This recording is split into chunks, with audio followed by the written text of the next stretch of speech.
कि जब हमारे कर्म बिगड़ते हैं तो कोई जादू टोना करे या ना करे, हम वैसे परेशान रहते हैं।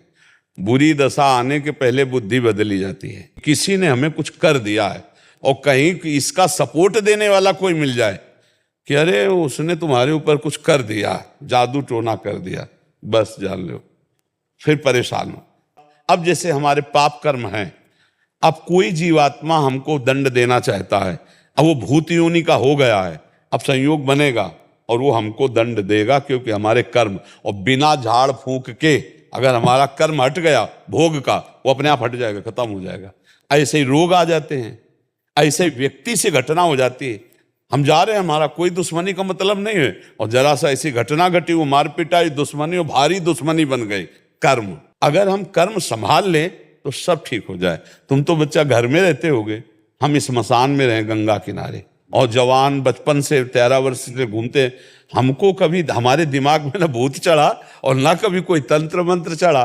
खूब ही स्मशान में ऐसे कुत्ते लाश नोच का गाँव में संस्कार कम करते, गंगा में प्रवाहित कर देते थे। अब तो नियम भी लग गए हैं कि आप ऐसे नहीं प्रवाहित कर सकते। पहले ऐसा कोई नियम नहीं था, 40-45 वर्ष पहले ऐसे फेंक दिए जाते थे, तो कुत्ते घसीट लाते थे, नोच रहे तो गंगा किनारे ही रहते थे हम। वो सब दृश्य कहीं कुछ नहीं बच्चा। अपना कर्म खराब है तो हर जगह कदम कदम पे परेशानी, और अपना कर्म अच्छा है तो इस स्मशान में भी कहीं कोई भूत नहीं मिला। हमें लगता है नाम जप करो और भगवान का स्मरण करने से सब ठीक हो जाता है।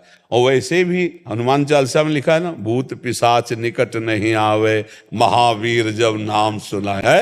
हम जब बचपन में थे तो जिस एक घर में जाना होता था तो एक गली थी अंधेरी, तो जैसे माता जी कहते बहुत डर लगता है तो कहते थे हनुमान जी जपो, तो ऐसे आस पास देखा अंधेरे, जय हनुमान जय हनुमान जय हनुमान, तीव्र गति से भाग गए और अपने घर में गए जय हनुमान। और ये पक्का विश्वास था कि जय हनुमान कहेंगे तो भूत छुएगा नहीं। संस्कार बचपन से पढ़ते हैं, माँ ने भक्ति के संस्कार, भगवान के संस्कार डाल दिए, तो बच्चा निर्भय रहो, नाम जप करो।